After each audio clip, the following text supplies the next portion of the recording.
Hey, this is C&D channel. I'm Chris. This is MMA for you.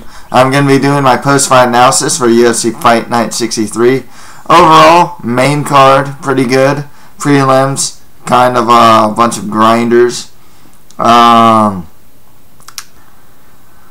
far as picks go, I got 7 out of 10 correct. Actually got all the main card picks correct. Even though I totally feel that Jorge Masvidal should have gotten the nod over Al Iaquinta. Bonuses, Chad Mendes, Dustin Poirier, Juliana Pena, and Timothy Johnson each got performance of the night bonuses. Some things to note about this card. The judging was a bit questionable with Iaquinta versus Masvidal. Reffing was a bit questionable with like Mendes versus Lamas, for example. Al Iaquinta goes on a tirade on the fans of Fairfax.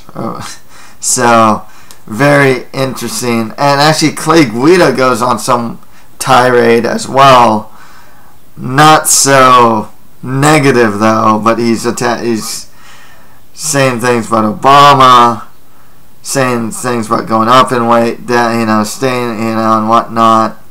Very interesting post-fight interviews. Let's get started.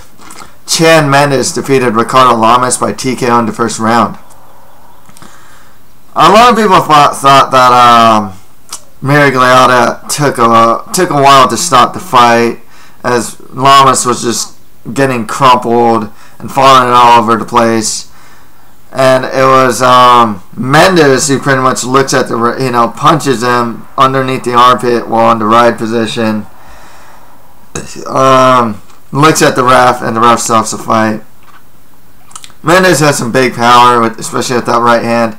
Hit him in the forehead, I think, and knocked him down with that. Lamas was looking pretty good before getting finished. He throws a lot of single strikes. His timing's pretty good though, but he looked pretty good until that he got dropped pretty much. There's really not much to say because Mendes really, that was he got a couple leg kicks, but that was pretty much the first big shot that connected, put out Lamas, or was the beginning of the end to Lamas. There really isn't much to say about the fight, with Mendes, he should probably get Frankie Edgar next, especially if he beats Faber. I think Edgar versus Mendes is probably the next best fight to make. If not, he can get the winner of Holloway versus Swanson. Lamas can get the loser of Swanson versus Holloway, even though he's already fought Cub Swanson, so maybe if Holloway loses, maybe he can get a Nick Lance or Charles Oliveira next as well. Next fight of that, Al Iaquinta defeated Jorge Masvidal by split decision. 2 scorecards for 29-28 for Iaquinta, and 1 scorecard 30-27 for Jorge Masvidal. It's controversial. I thought that Masvidal should have gotten the win. I thought he definitely got round 1. I thought he got round 2, and I know there is a contingent of MMA fans that thought that Masvidal also got round 3, but landing the cleaner strikes. Iaquinta was yelling at the crowd pretty much after he got booed. He was going off. This is actually kind of interesting though. I didn't notice this, but Doug Crosby scored the fight 30-27 for Masvidal. Some people found that controversial, and didn't feel that Masvidal shouldn't have gone to the 3rd round. But here's the thing with Crosby. He's the same judge who scored Edgar versus Penn 50-45 for Edgar. He also scored the Cathal Pendred versus Spencer fight 30-27 for Cathal Pendred. Now here's the real issue, and this is actually a deep issue because there's some possible judging bias here. Doug Crosby actually has a long-standing issue with Al Iaquinta's trainer Ray Longo. forget the scorecards. You know, I mean, that right there is a huge conflict of interest right there. You just, you know, if there's heat between the cornerman of one fighter and a judge, obviously it's probably not the best idea for that judge to judge that fight. You know, I mean, it just, I think it's pretty self-explanatory why that's kind of a problem over there. It adds fuel to the fire too that he scored the fight for Masvidal 30-27. Whether it's justified or not, whether you agree that it's justified or not, hey, this guy has some form of bias against another guy's corner, and in turn could affect, you know, could greatly affect the scorecards. As far as the fight goes, I think Queen almost got finished in the first round. I think what hurts Masvidal, it happens with like Josh Thompson, and it has happened with Masvidal before. He takes his foot off the gas pretty much, and it just can influence, you know, the judges in a sense where he's not looking as busy as he should. And at least with Iaquinta, yeah, he's going forward. There's aggression, and I hate aggression as a part of scoring. But like, you know, Masvidal pretty much ate anything that, like, Iaquinta was throwing like some right hands like flush, and Masvidal like just took him like nothing. I was about that Masvidal was just outboxing Iaquinta. In the first, especially jabs and crosses, and then he was using movement.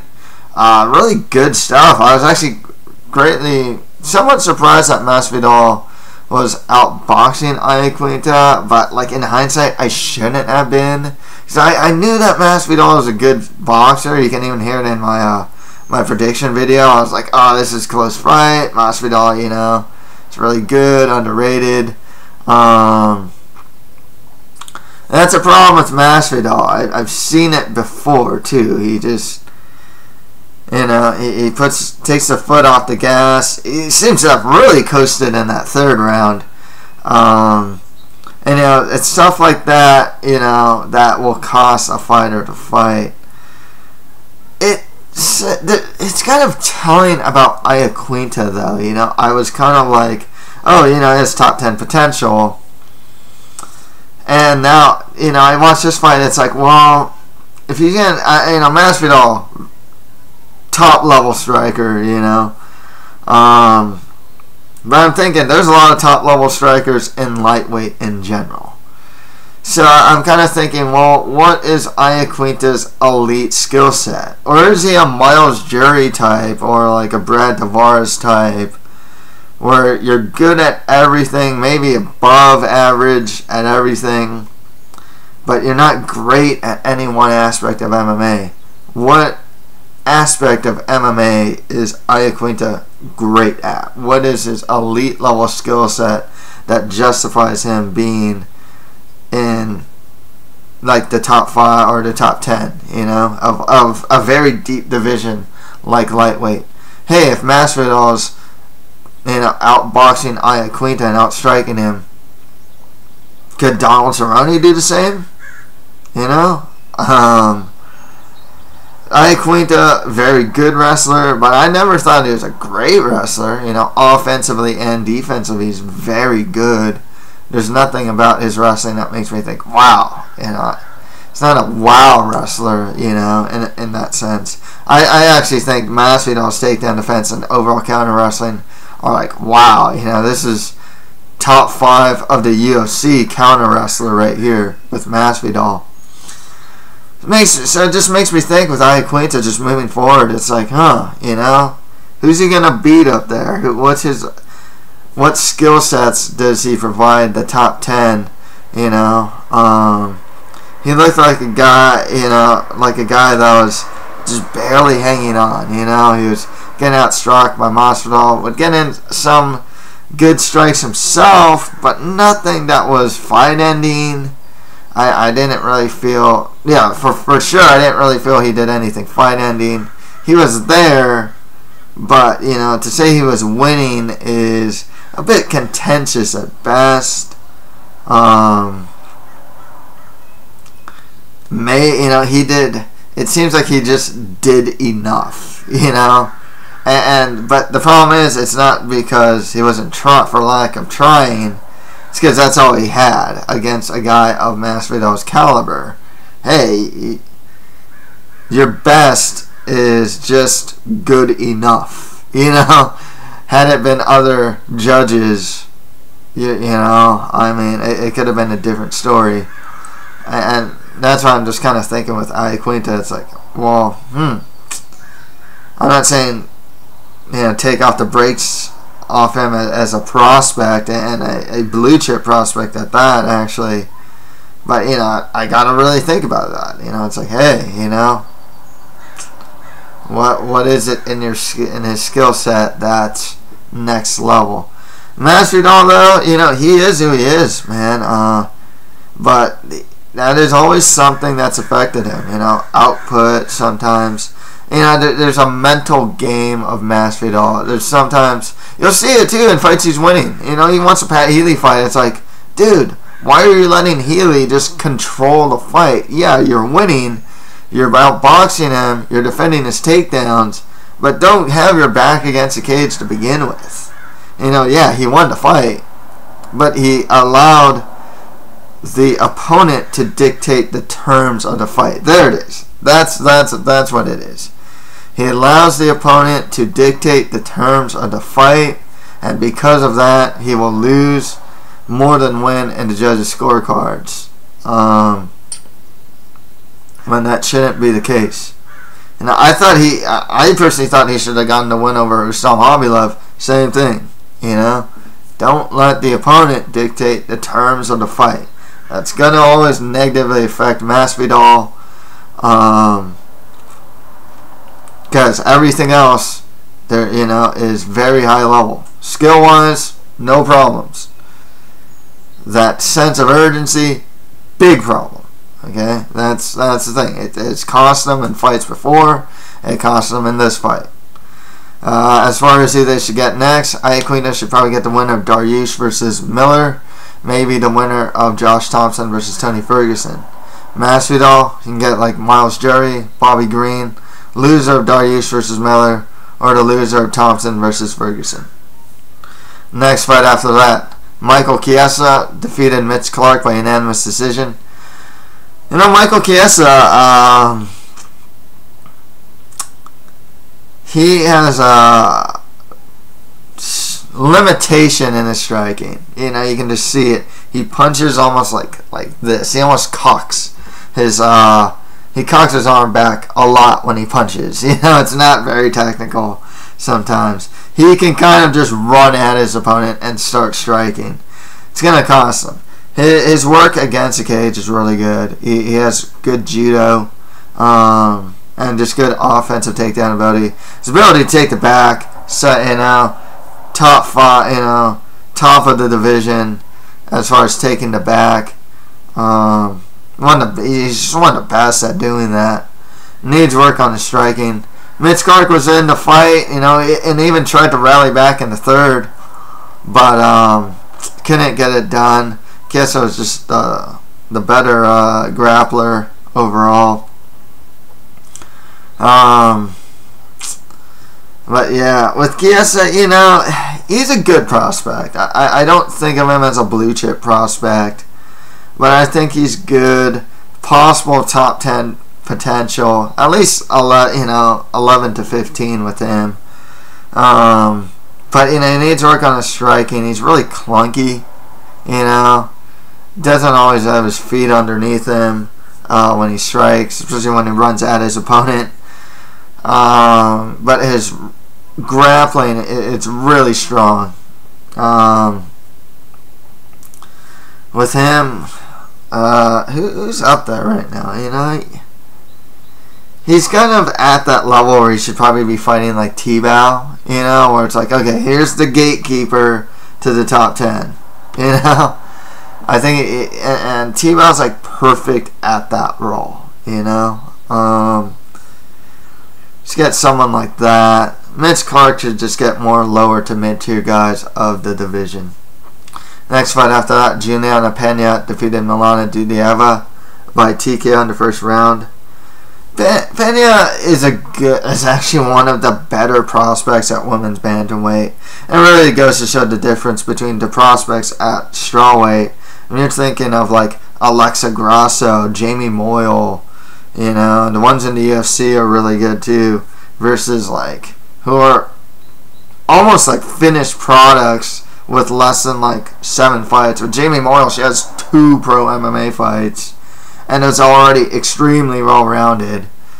And Juliana Pena looks raw as hell. You know, I mean, she still bull rushes to the clinch. There's a part of the fight where she's just running at Dudieva and just throwing haymakers. You know, her ground and pound, she does get mount. I mean, she is just going ballistic with ground and pound until she throws the elbows and stuff. That's the thing. She's really raw. She's good though. She's good. You know, she's athletic, young, doesn't have a lot of fights. Yeah, she had a major injury, which is bad for her prospect, but you know, she's good here. There's things that need fixing. Like I said, I don't think that bull rushing style is gonna work in the higher levels of the division. I just don't. In women's MMA, I just don't think that works very well. You know, it works till a point, but you know, there's a point where it's just not gonna work. Dudieva, you know, it's just what I knew about her here, and it's pretty much what I saw here, pretty much, where it's like she's too content off her back. She'll lose positions in grappling. Striking's alright, but it's not great. You know, she does have good judo, which she showed against Pena. But otherwise, very limited. Also, just if Pena's raw, Dudieva's really raw. You know, they're both still prospects. They're still in their 20s. Could get better. Pena definitely has some more upside though. With Pena, I think a good fight for her. Carmouche. I think that's a fitting fight for her. Someone will test her wrestling. That's tough, you know. Another one that I'd like to see Pena fight, Marion Renault. That'd be also a really good fight for her as well. With Dudieva, maybe just get like a Jessica Andrade. If Larissa Pacheco's still around, you can go Larissa Pacheco versus Dudieva, something like that. There aren't many prospects at bantamweight. Dudieva is, you know, one of the better ones. You know, you can give her like a Jasmine Duke or something like that. But yeah. Next fight, I thought Clay Guida defeated Robbie Peralta by unanimous decision. More so than anything, I found that the camp changes are actually pretty interesting. You know, Peralta going to TriStar full time too. You know, he works as a he works in like waste management, I think. I don't know if he still does. So he was doing MMA like part time. You know, in a sense. You know, like splitting time between jobs. Well, Guida, I believe he's training with Edmund Tarverdian first fight. I'd actually say that Guida did show better entries into his takedowns. I think Brian Stan was harping on it. I found that to be true. I thought that Guida's entries were really good. His control is always really good. He's good at grinding against the fence. Peralta's takedown defense is good, but it's not great. Expected him to get taken down. I expected him to get controlled. And that's what happened. Peralta hits hard. He's got a good chin. But overall, still on a technical level, needs a lot of work. I don't know if he'll get there. With Guida, kind of is who he is at this point. He'll beat the Peraltas, the Kawajiris. You know, I think there's a level of guy that he probably won't beat. Some of these new prospects too. I don't know if he beats them. I don't even know if he beats like a Chaskelly. You know, stylistically, probably not a great matchup for Guida. We were talking about going back to 155. Honestly, yeah, he beat Rafael dos Anjos before. Doubt he does it again. I don't think he can take him down. Dos Anjos' takedown defense has gotten so much better. Striking's gotten a lot better. His pressure fighting's gotten a lot better. Everything about Dos Anjos got a lot better. Same with Anthony Pettis. Guida is who he is. I think he'd be like more like a Gleison Tebow of the division than any at 155 than like a top 10 guy. Regardless, I mean, I think that's kind of who he should be fighting at this point. Should be something of a gatekeeper type, you know. But Peralta just got more lower to mid-tier guys of the division. Next fight, Dustin Poirier defeated Carlos Diego Ferreira by TKO in the first round.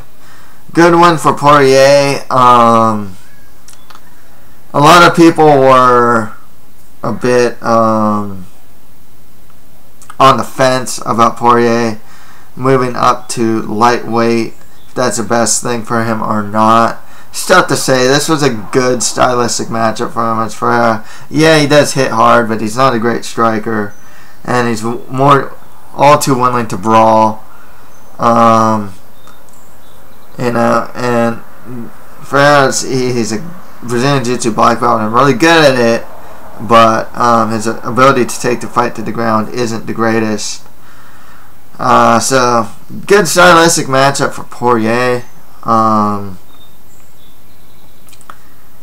I'm not too big on his prospects of the division, to be perfectly honest with you.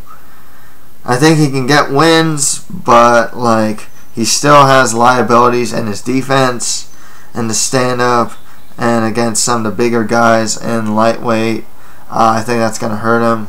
I'm curious to see how he's going to do against the Brazilian grinders, your Leonardo Santoses, Elias Silverios, Master Andubas, Prazeres, and of course Gleison Tebow. I'm kind of curious how he'd do against those guys. They're like the gatekeepers of the division. Probably who he should be fighting next. One of the gatekeepers of the division. With Ferreira, it's more lower to mid-tier guys of the division. On the prelims, Liz Carmouche defeated Lauren Murphy by unanimous decision. I actually found this a bit contentious. I actually gave round 1 and 2 to Murphy, but they were like so close. It was a case of like, one of the biggest problems with Murphy is that she is very unrefined. I knew that she's very strong. I thought she can match strength with Carmouche, and it was actually proven true. She showed a good clinch game. Not an aesthetically pleasing fight by any stretch of the imagination. Murphy has a really hard time of getting the takedown. I mean, she's just not a natural. She's not a natural. I mean, at anything. You know, she's not a natural striker. She's not a natural wrestler. She's kind of tough. That's really where her skill set goes. You know, that's really where you know it ends with her. She's just kind of tough and gritty. Carmouche, you know, she's very similar to Murphy, but she is a bit more refined. You can kind of see that in her takedown game. You can kind of see that in her ground or in her top control. Her striking needs a lot of work. She backs up against the fence far too much to my liking.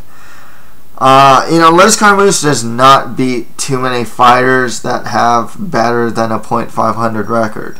I think this is only the second fighter opponent that she's beaten that had greater than a .500 record. The other one beating Jessica Andrade.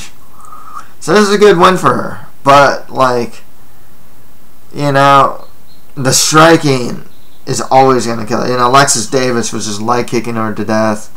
And she's just moving backwards. I can see Sarah Kaufman beating her up. I can see Jessica I probably beating her up in the feet. So, you know, she needs a lot of work. But she got a much needed win over a solid opponent. Like I said, I think Carmouche versus Pena would be good, though. With Murphy, heck, if you only go with Murphy, Dudieva wouldn't be too bad. She's on a 2-fight losing streak, though. She's actually one of the better bantamweights, believe it or not. So she's just get more lower to mid-tier opposition. Next fight after that, Alexander Yakovlev defeated Gray Maynard by unanimous decision. Wow, has Maynard fallen. I mean, this is how the mighty have fallen. He cannot take a punch anymore. His wrestling has regressed. Yakovlev, big for the weight class, man. This guy's huge for the weight class. Really tall, 6'3" or something like that. Taking down Maynard. I know that Yakovlev, though, is a master of sport in wrestling in like Russia or something like that. Nonetheless, I mean, he's getting taken down. Maynard had a hard time taking down Yakovlev and keeping him down. Striking, I mean, Maynard looks good at times. He gets a bit predictable, though. Yakovlev, you know, made a big tactical error, though, when he had him, like, rocked. He ended up grappling with him when he should have kept striking with him. Maynard might want to consider calling it a career. I mean, he is just losing to progressively lesser and lesser competition. You know, before this, he lost to Ross Pearson, solid fighter. You know, now he's using the Yakovlev, who's not even ranked, who's looked relatively mediocre in the UFC. I mean, now he's losing to like mid-tier competition. You know, if you want to give him like Carlos Diego Ferreira next or something like that, maybe he beats him. I mean, that's the problem with Maynard. He's at a point where it's like, I don't even know if he clearly beats the lower level guys of the division at this point. I don't even know if he beats guys in Bellator at this point. You know, especially some of the higher level guys. I don't think he beats those guys. You know, his chin is just a liability. Let's call it a career, in my opinion. With Yakovlev, you know, a much needed win. He was probably going to get bounced from the UFC had he not won. Prospects in the division. Seems like he'll be a professional mid-level fighter, though. Striking's just alright. It's not great. It's not great. His wrestling's good, you know.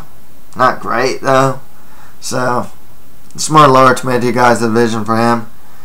If you want to get one of those Brazilian grinders, go for it, you know. Next fight after that, Timothy Johnson defeated Shamil Abdurrahimov by TKO in the first round. You know, someone who commented on this fight, you know, was telling me, hey, you know, picking Johnson here. You know, he's the bigger fighter. Yeah, he does clinch a lot, and he was looking for that clinch a lot. But you know, Abdurahimov's pretty small for a weight class. Doesn't have huge power in his strikes. You know, he didn't have a good feeling about it, or you know. He picked Johnson. That was the right pick. You know, but the thing is, when I saw tape of Johnson, I just saw him clinching a lot. But yeah, you know, that size differential. Johnson's Division 3 wrestler. He's not a great wrestler, but he is a good enough wrestler, especially for heavyweight and against a smaller fighter like Abdurrahimov. You know, he had a nicely timed takedown. Once he got that mount, man, you can see how much bigger he was.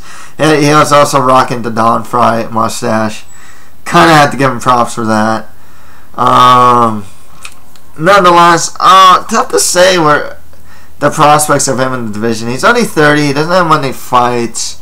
So his potential to get better actually is there. You know, he doesn't show... His striking isn't that great. He admits it himself too. His striking's just not that great.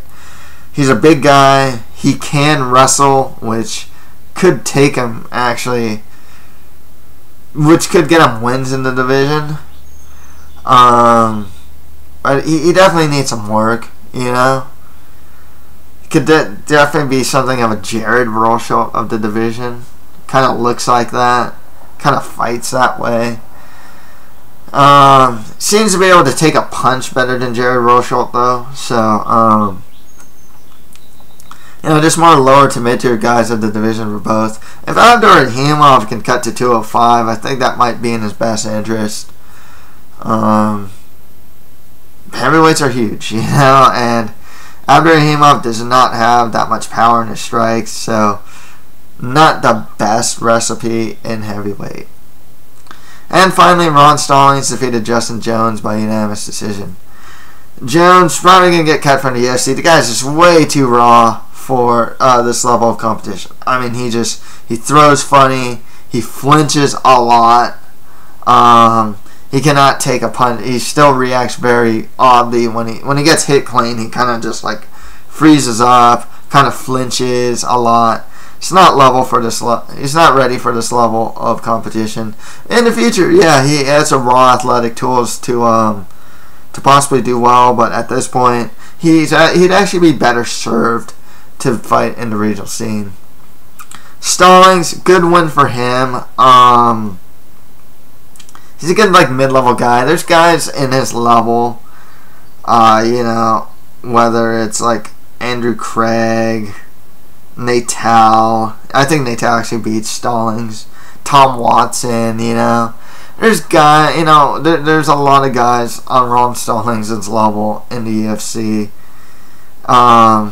He's not out of place in the UFC, you know. He's a good, like, mid-level fighter. You know, he has a good kicking game. Not much power in his strikes, but nonetheless, it's effective. He's good on the ground as well. Showed some pretty good head movement against Jones. Avoided Jones's like haymaker type strikes. So good win for Stallings. Picked him to win too. So just more lower to mid-tier guys in the division for him. So that's it for my post-fight analysis for UFC Fight Night 63. If you have any comments, just leave them below. And that's it for MMA for you. Thank you guys very much.